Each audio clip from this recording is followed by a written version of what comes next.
This is Dr. August Konkel in his teaching on the books of Chronicles. This is session number 12, Solomon Becomes King.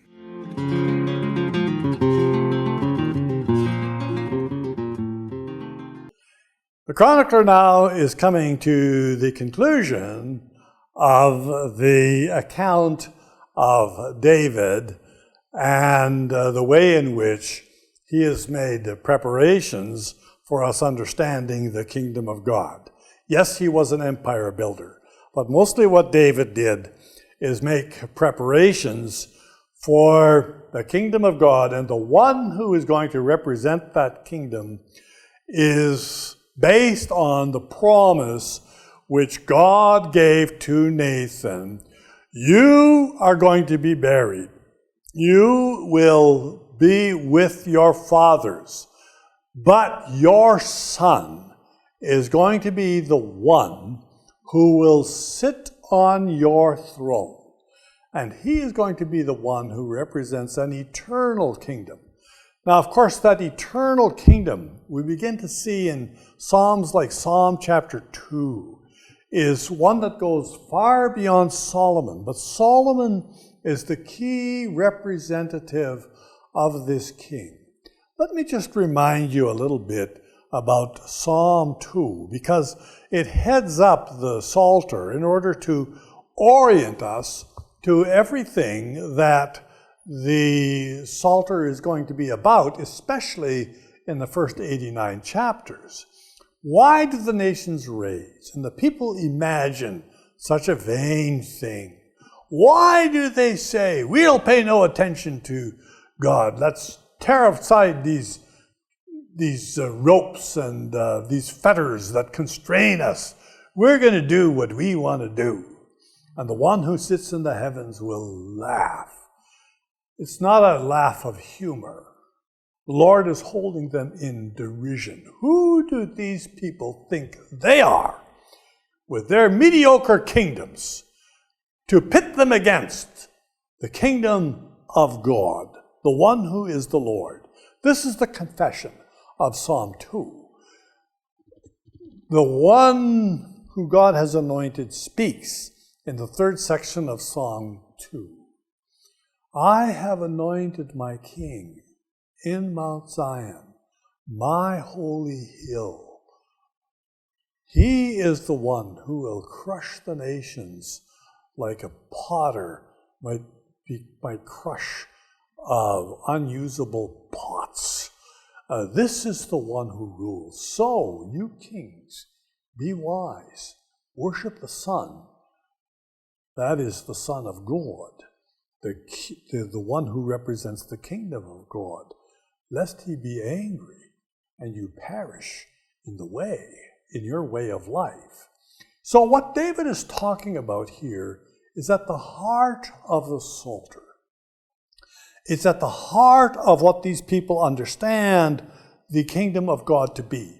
These two concluding chapters of the book of 1 Chronicles are really very, very important. And if you want to get the gist of the significance of all of 1 Chronicles, meditate on these two chapters with real thoughtfulness.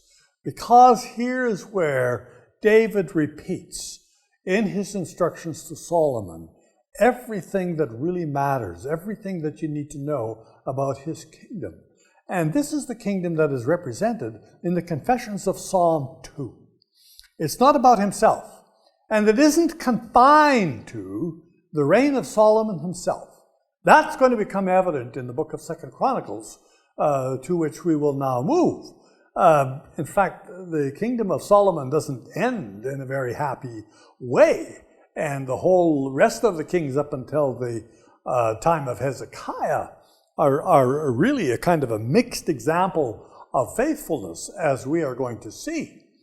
However, this whole story is much more than that. It's the story of Psalm 2. So David here is reminding all of the people of essentially what Psalm 2 has to say. David in chapter 22 gave the charge to Solomon individually and personally. But now David assembles all the representatives of Israel, all of the leaders, all of those that belong to this great kingdom of God and represent all of their families and the people.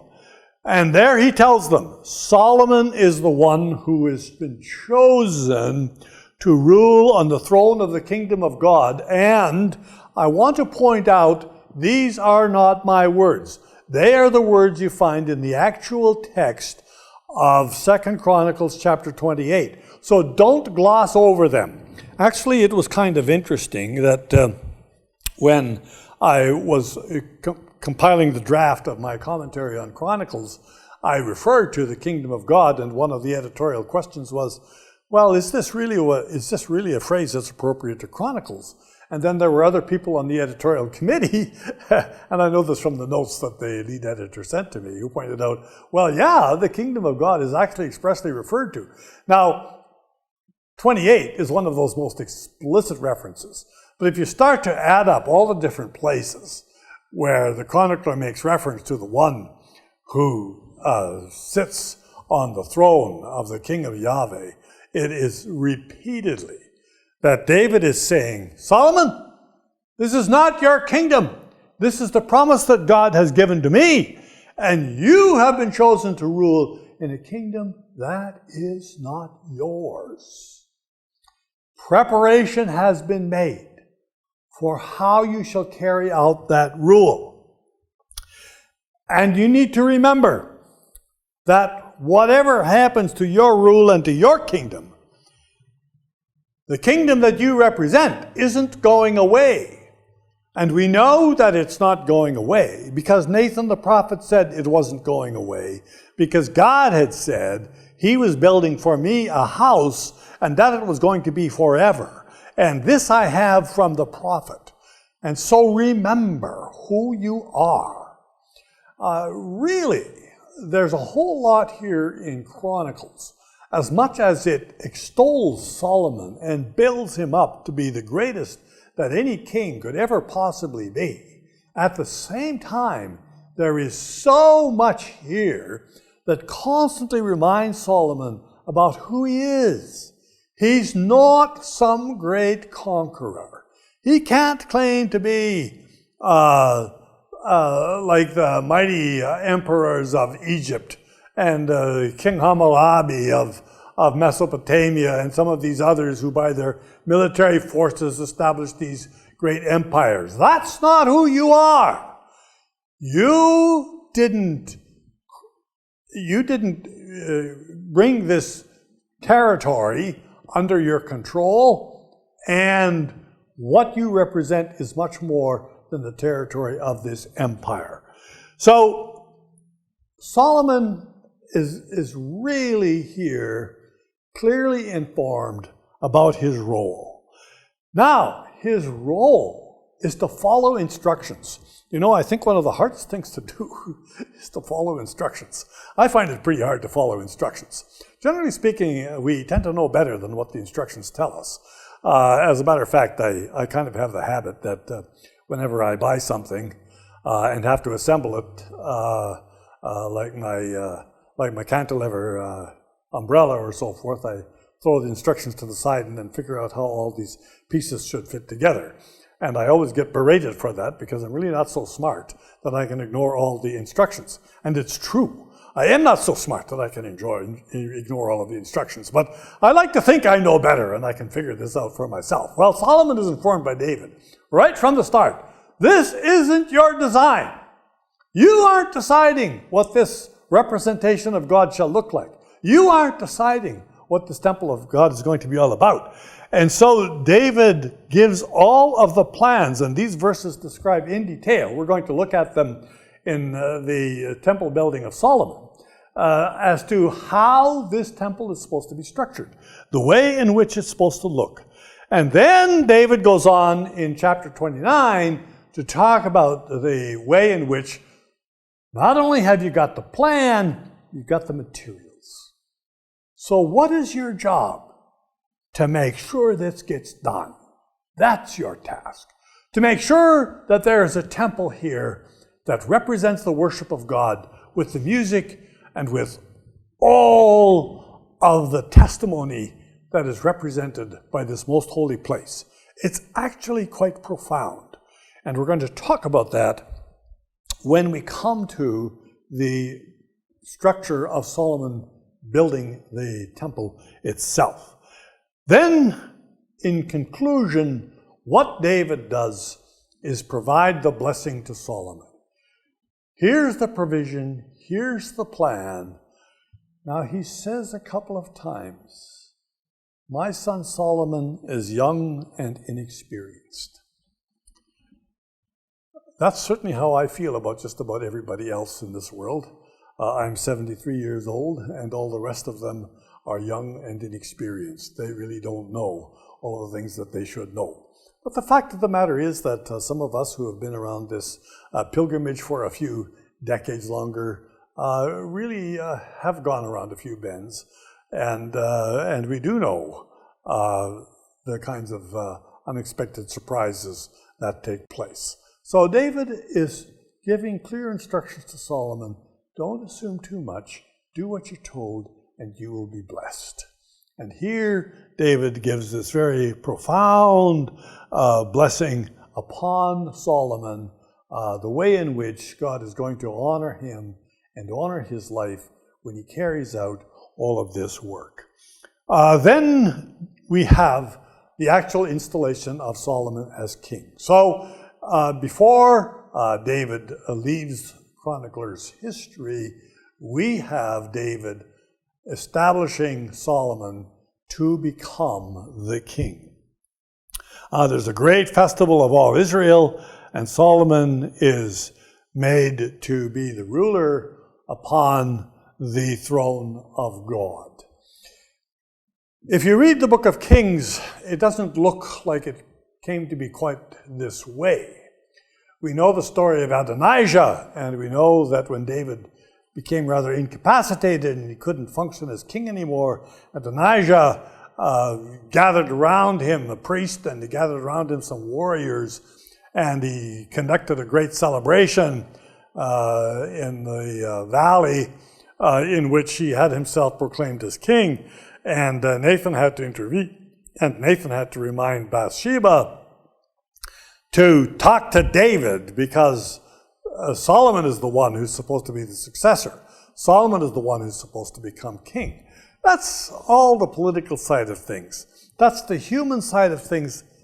That's the way they happen, and it often isn't very happy in the way that they work out. The chronicler wants us to see what God had in mind here all along. And what God had in mind all along was that David knew. Now, in 1 Kings, there's no question David knew. When he's reminded of the promise that he had made to Bathsheba and to Solomon, he carries it out, and Solomon is made king, and Adonijah comes to a very unhappy end for his attempted revolt. The chronicler just has no need to repeat all of that, because what God was doing in all of those messy events was carrying out his promise to David, which is that Solomon shall be made king. And so in the chronicler's view of things, David gave the charge to Solomon, he gave the blessing to Solomon, and then he established Solomon enthroned upon the kingdom of God. We then have the conclusion of David's reign, and the way that it's recorded, and this is something that's going to become characteristic of the chronicler, the way that it's recorded in all of the records. What is interesting here, and some careful studies have been done of this, is that all of the records that the chronicler refers to are really the same records that we have in Kings. The chronicler often gives names of the prophets who wrote these records, but they're prophetic records. They aren't royal records. Kings don't keep this kind of an account of their reign. They don't tell all these bad things about themselves. Prophets do that. But the chronicler is using all of these royal records, and he tells about the way he has used these records to tell the account of David. And of course, it's very obvious he did use these records and a lot of others that were available to him to give us the kind of detail that he wants to about Israel and about the kingdom of God. So, we have really established a couple of key premises of the chronicler's history. We have established the identity of these people in Yehud. They may be despised by the Persians or used by the Persians and despised by the Ammonites and the Samaritans and everything else, but they have to keep all of that into perspective. They have to know who they are. They are Israel, and they are all Israel. And then they have to know their heritage. They have an incredible heritage. What they look back on is a destruction of their temple and an end of their state. But the chronicler says, that was never the real point. God wasn't interested in you being a state. God was interested in you being a nation. And as a nation, you represent his kingdom. And that doesn't depend on you being a state or an empire. It depends on you knowing that God is your king. And when you make God your king and you worship your king, then you know your significance, your importance, and you will be the ones who point out and come to show the insignificance of all of the other great military powers which are going to pass away. Most of us couldn't name a single Persian king, the ones who so terrified the inhabitants of Yehud in his time. Some of us have heard of Alexander the Great, but we probably couldn't even name a single one of his successors. We might know the names of a couple of Roman emperors, Caesar Augustus and so forth. That's about it. That's how much we know about all these great and powerful kingdoms. The chronicler knows that. He reminds us of what Psalm 2 tells us. The nations rage. They go on, they rise, they fall. And the nations that are powerful around us now, don't make any mistake about it, they're as passing as all the ones that have come before us. We, like the chronicler, belong to a different kind of a kingdom. And that's what these last two chapters of 1 Chronicles are all about. And that's what we need to remember when we read them. So let me encourage you. If knowing all about the genealogies is a little discouraging in terms of understanding the history of Israel, start with 28 and 29. Ponder them, because they're telling you who you are and that you don't need to worry and shouldn't be preoccupied with all of these other raging powers around you. You show the kingdom of God by the way you worship him in your temple. That's the point we're going to pick up. So I conclude 1 Chronicles with a little sermon, but it seems to me the chronicler would be pleased with me concluding with a little sermon, because that's really what he wants you to know. We are part of the kingdom of God.